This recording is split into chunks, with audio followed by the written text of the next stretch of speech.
Welcome to another live episode edition of the Ordinary People Doing Extraordinary Things podcast. I am your host, Carrie Roberts, and today I have another extraordinary guest, Miss Lakisha White. Thank you so much for being here. Hi, thank you so much for having me. So one of the things that I was reading that you wrote was you said that you are committed, which is a really strong word, to exploring and understanding human behavior and psychology. And I am curious, where did this interest in human behavior and psychology start initially? Yeah, so I really think it started at a young age. I know for me growing up, my dad was an immigrant to America from Jamaica. And so I feel like having his unique perspective on what life was like coming here. And then growing up, I was um, in a family of four. I have two older brothers and a younger brother. And so growing up and having to take care of my younger brother as well. And I don't know, that just really transitioning as a child and thinking like, how can I best take care of my brother? Or how can I explain things to my dad? Like, what is the difference between us? And so just really thinking about that, but I really feel like it was sparked. Um, I work currently in the Department of Libraries. And so as a public, civic engagement entity and organization, we just have so many different individuals that come in. And I'm just very intrigued on, serve them best. Why does the mom come in to take her child to story time? Or what is it that she's getting out of there? So I'm just so committed to understanding, what is it that really drives us?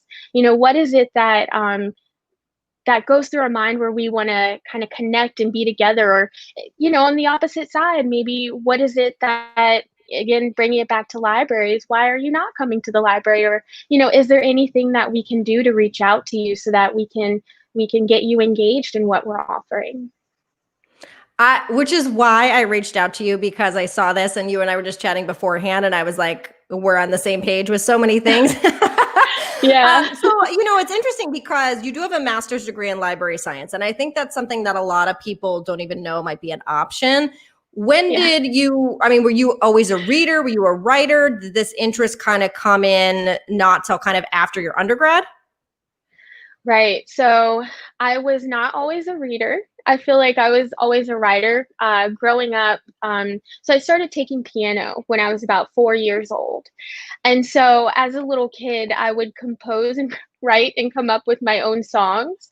So it kind of started there. And then over time, of course, that developing into me singing and songwriting even more. So I've always had this like characteristic of storytelling. Like that's always been a huge part of who I am.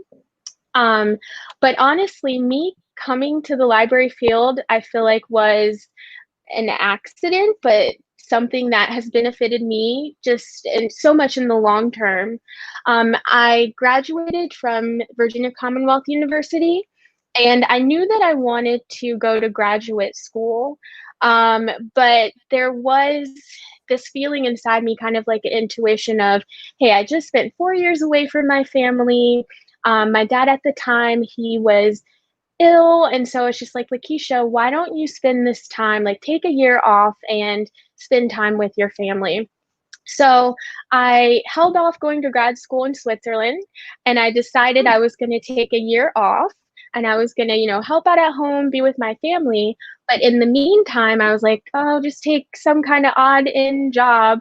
And I actually ended up getting a job at a library as a library page. I don't know how familiar you are with like the different roles. I know for me, when I think of library, I think everyone's a librarian. But yeah, tell us the difference, because that's what I'm saying. I don't think most people know, that there are careers within this space.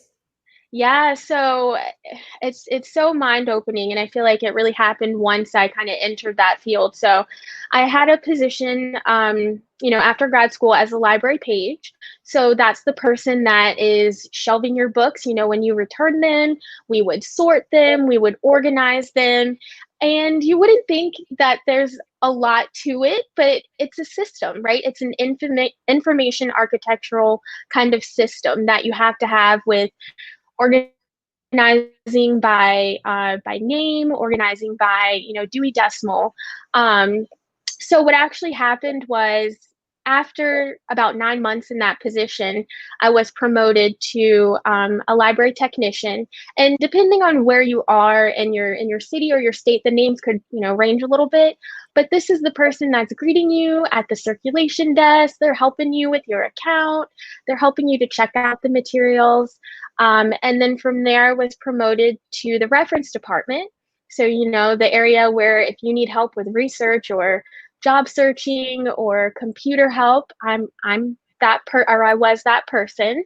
Um, and then what actually ended up happening is a huge pivot point in my career. So it was right around the time, this was back in 2016, and my father had just passed away. And after coming back to work from, taking an extended leave and being with him, I had an amazing opportunity to actually supervise the circulation department. So I stepped into that role, and I feel like it was really then and there that my mind, just kind of like flourished. It was also, I was about to go to grad school for library science as I'm interacting with these librarians and I'm seeing there's more to it. Like at a library, when you work there, you don't just sit and read, like you're engaging with your community. I'm trying to help the individual who might have just lost their job fill out a job application and they actually don't even know how to use a mouse, or they don't even know how to set up email. So we have some amazing individuals that work in the library system.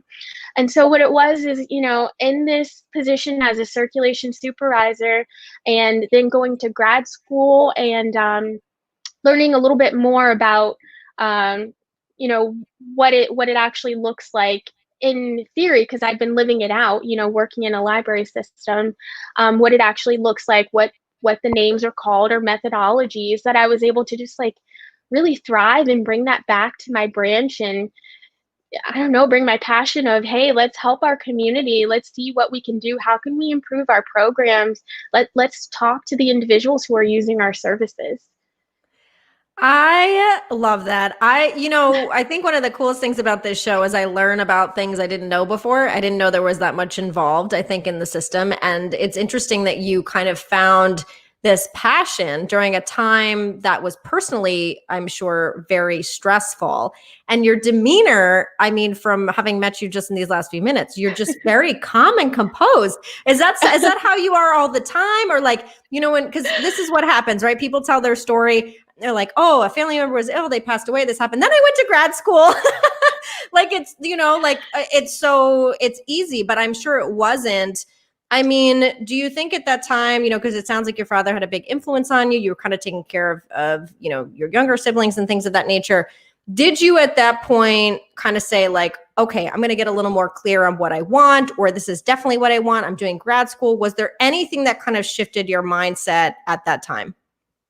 Yeah, so I think it was a couple of months before he actually passed away, I had started looking at grad schools and, what do I want to do? And started thinking about, hey, I think I do want to pursue library science because, I mean, even as you said in the beginning of the conversation, not many people are aware of it. Is in order to actually be considered a librarian, you have to have a master's degree in library science. And so I knew that in order for me to advance, I would need to have an advanced education. So that was something I was considering. I had applied to grad school, but it wasn't until I think about a month after he did pass that I did receive notice I was admitted.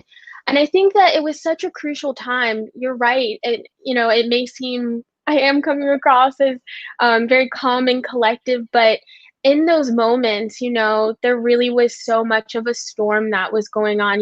I had lost this person who was just such a huge influence on my life, and to lose someone who literally was there since my whole life birth just really changed my perspective on things. And so it again was a pivot point of what am I doing? It made me really have this huge self-reflection time of, okay, what am I doing? Where am I going with my life? Who is in my circle, my group that I communicate with, who's my support system.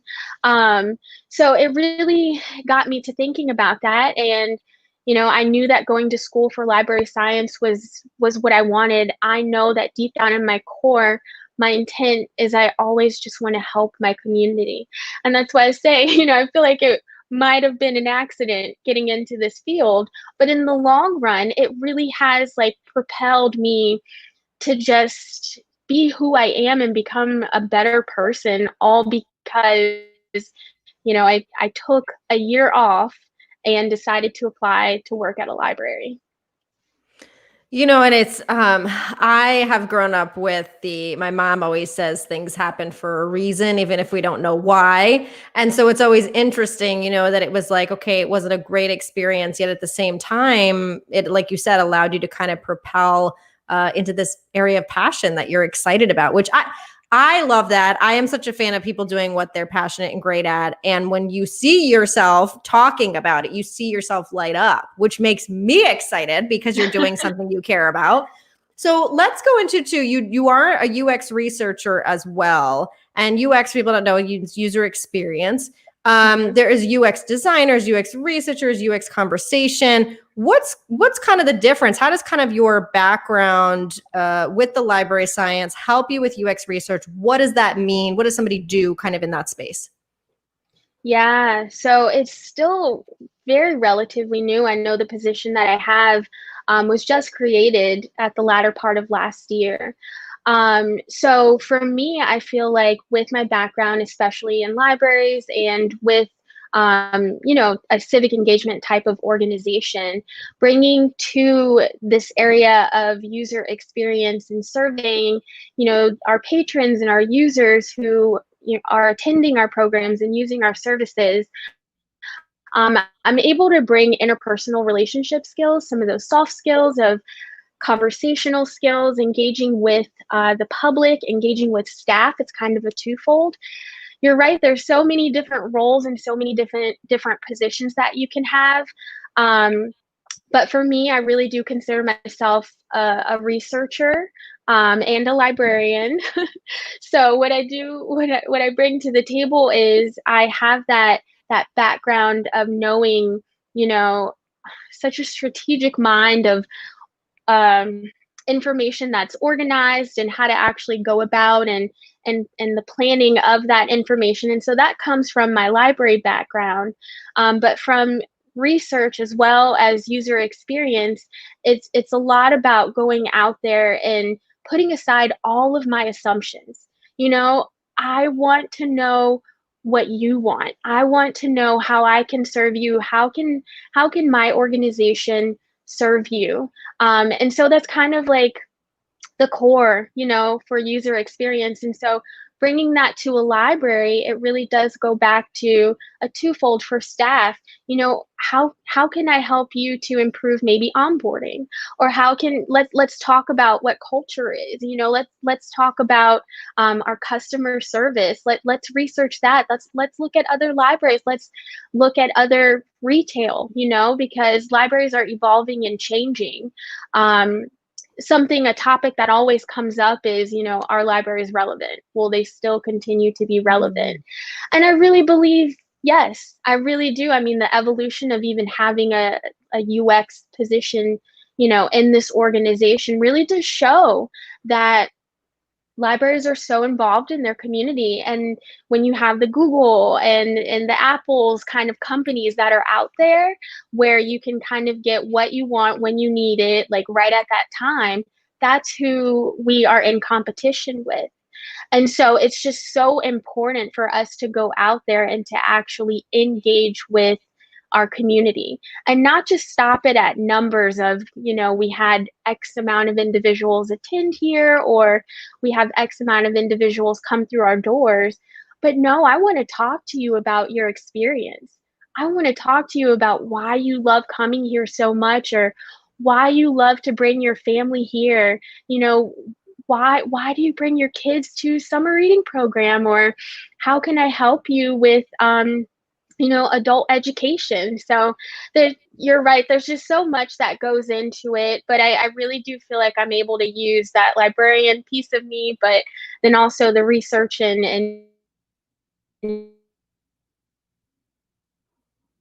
Yeah, I think you broke up just a little bit at the end there, Lakeisha, but I'm just sitting here smiling because I think of course you have the education, but it's just like you said at the very beginning, as a young girl, you were constantly curious and wanting to know why and what's going on. And I think that's just an innate thing about you that makes you really good at this type of work. And you said something interesting. You said when you do user experience research, you have to put aside your assumptions. And one of the things you and I were talking about before we got on this call to kind of warm up a little bit, we were kind of talking about the assumptions people make based on someone's age, gender, race, religion, all these different things, and how we're treated. You and I were talking about that we are older than we look, which in some ways we're grateful for that we look young. Some people tell us yeah. that, but it's also sometimes we were saying how people talk to us, because they think that we're in high school or college, and how that changes. So how do you, or how does anyone put aside their assumptions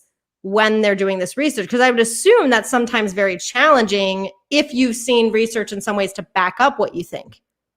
Yeah. So it definitely can be challenging. And I feel like for me, especially, I do feel like I am a very opinionated person. So I want to get what I have to say out there.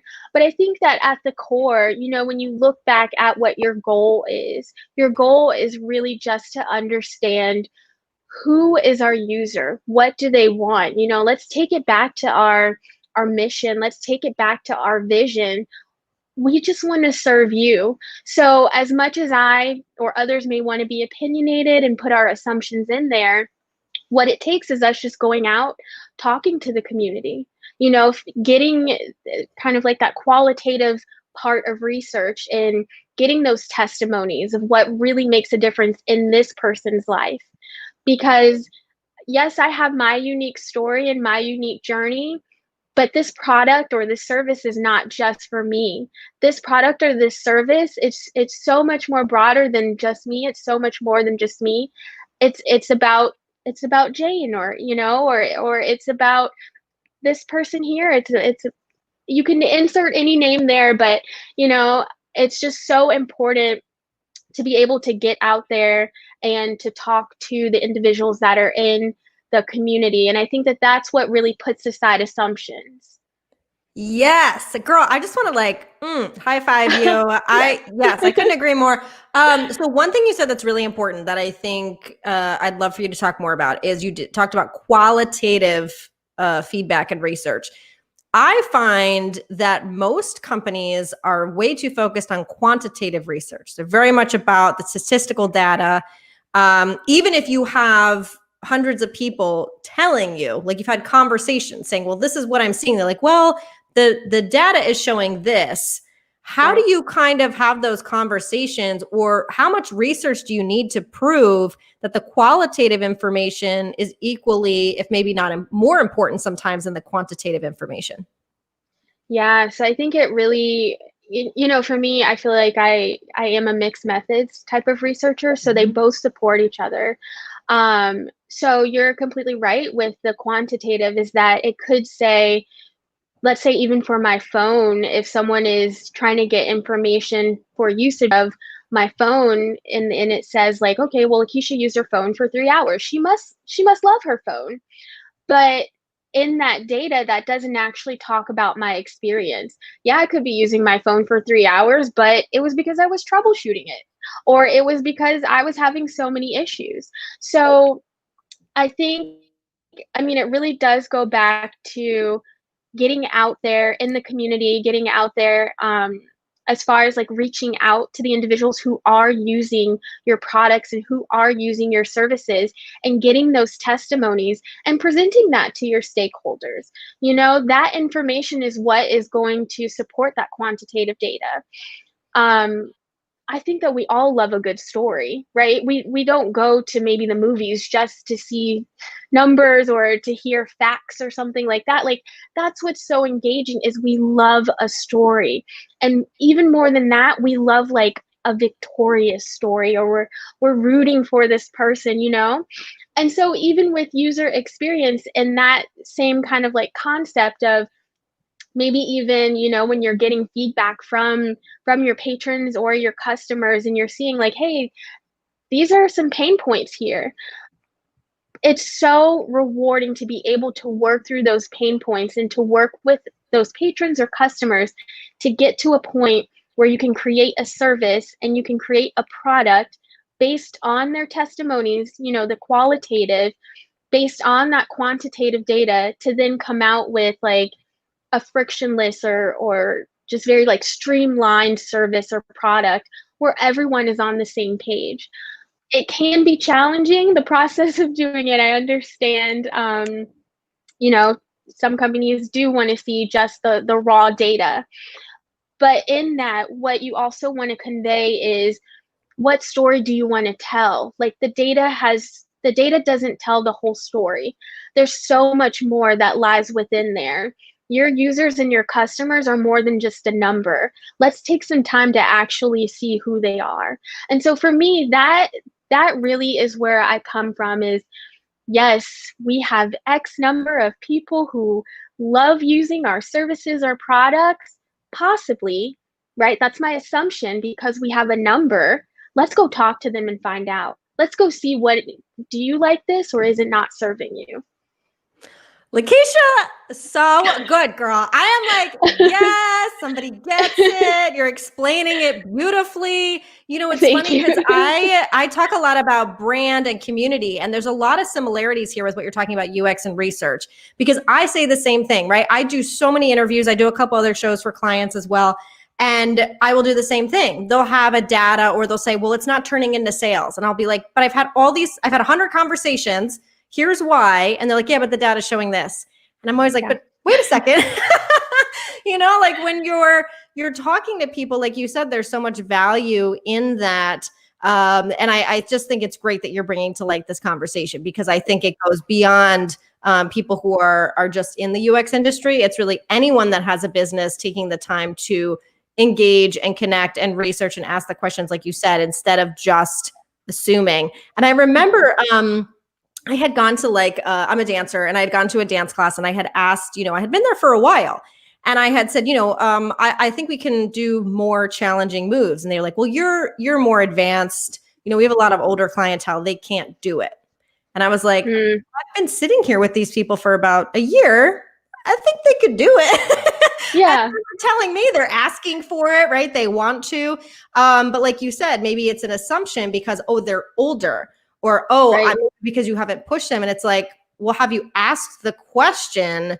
And I love that you're bringing that to light, because it's just so, so important. Has there ever been a time where you felt really strong about an assumption and then did the research and you were proven completely wrong? Gosh.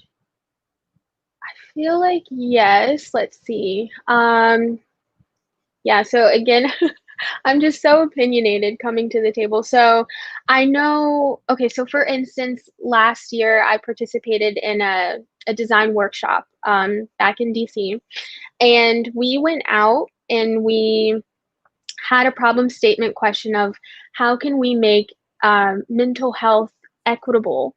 Like, how can we have equitable access to mental health? Um, and what we went out and did was we went out into the streets of DC and we're trying to answer this question. We're trying to get these testimonies, just kind of cold contact of, hey, talk to me a little bit about this topic. Would you even talk to me about this topic? Mm-hmm. And so for me, I think I went into the situation thinking like, oh no, too sensitive, maybe no one's gonna want to talk about it. It's in the streets of DC, and I'm not I consider DC pretty city, for me and where I'm from. So I'm thinking like, oh, fast paced, people are busy, they're not going to want to talk. So for me, my assumption was like, no one's going to want to talk to us about this, and it might just be too personal of a subject. And yeah, of course they want access, but like the system is okay, maybe.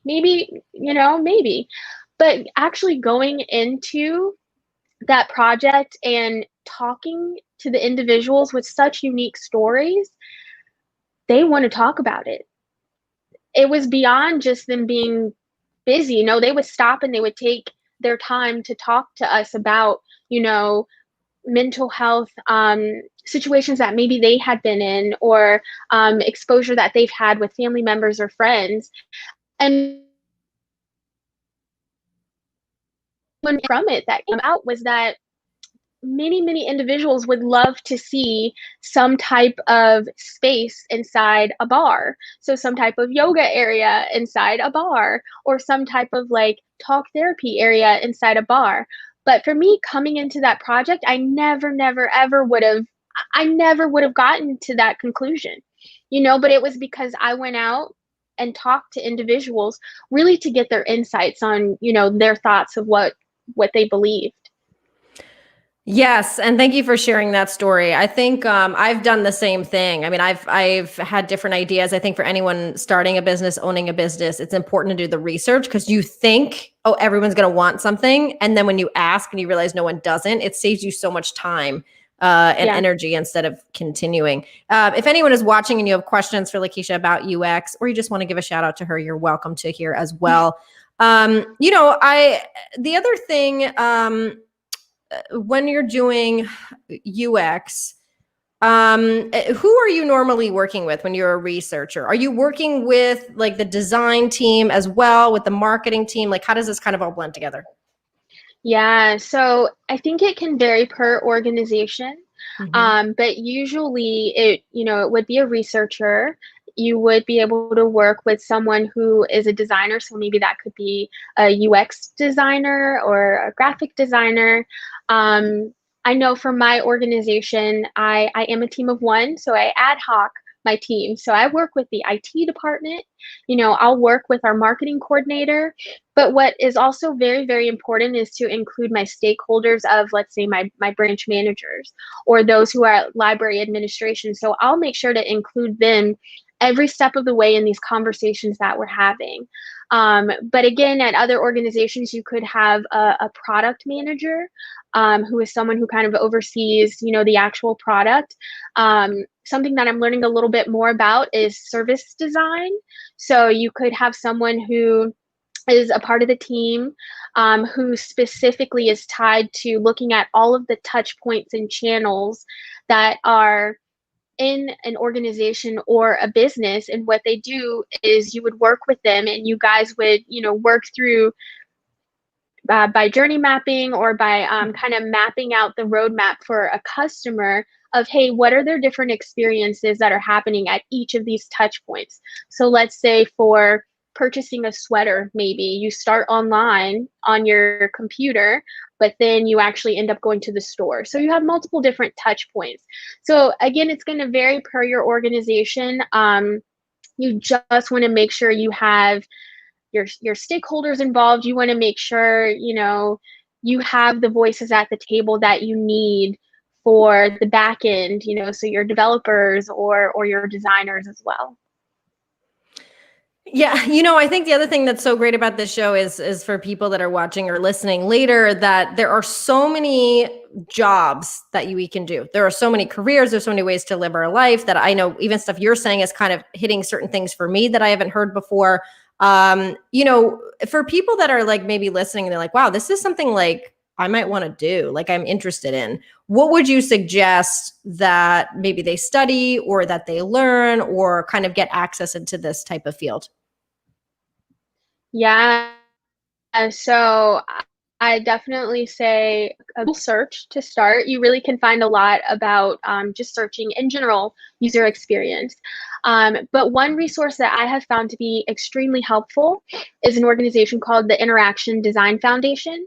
They are an online design school where they focus on materials from, beginner to advanced. You can learn about what it would take to be a UX researcher, what it would take for graphic designer, what it would take for a UX designer, as well as product designer, product manager. So they just have so many resources that you can use.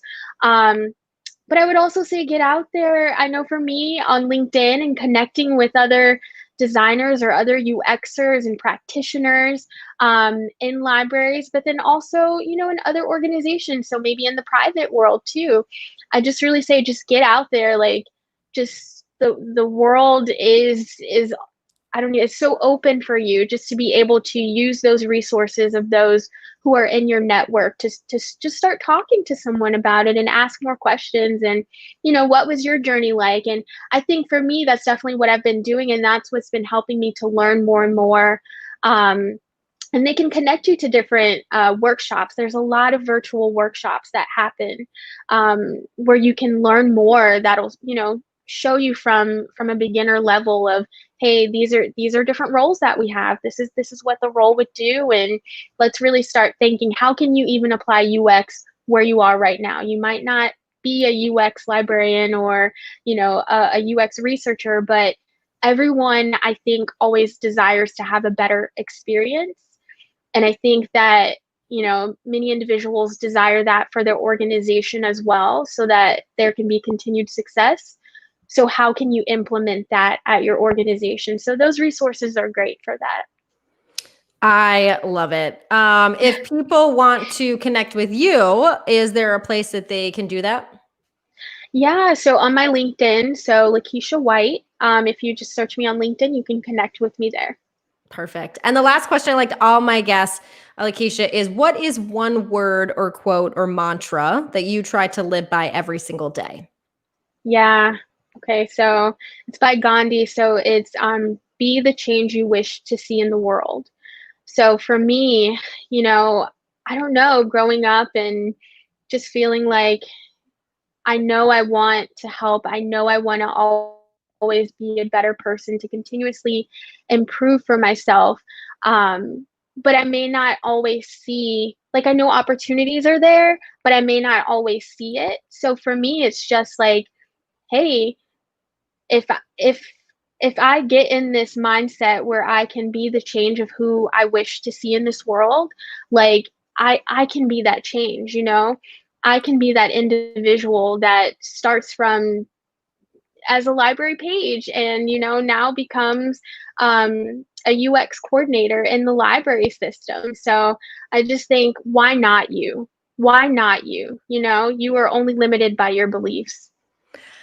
Yes. Look, just can't stop smiling. This is cool when I do these videos because people don't always see my face afterwards. I just want to share with you real quick. Casey says this is the kind of forward thinking that libraries and other institutions desperately need. I agree. I mean, you're doing a great job of pulling some of the technical stuff, like you said earlier, are libraries obsolete, and they're not if you use the technology towards your advantage. And a side note to that, I actually interviewed somebody from Panduit, which is a tech company, and they actually were working with the Vatican Library in Italy, and they were using technology to organize everything, to make everything, because the stuff is so old, to make everything digital.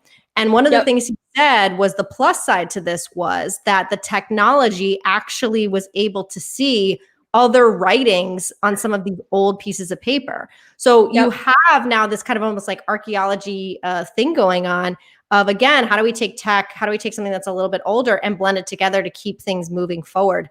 So there's a lot of really interesting things out there. Lakisha, you get it. I mean, you get it about not just UX, but about life, it seems. And, you said in the beginning, you're committed to really understanding this element of humanity and psychology, and you hear it and you hear your passion. I love it. I want to thank you so much for being here with us today and sharing not only your story, but your insight with us as well. Thank you so much for having me. It's been a pleasure. Thank you.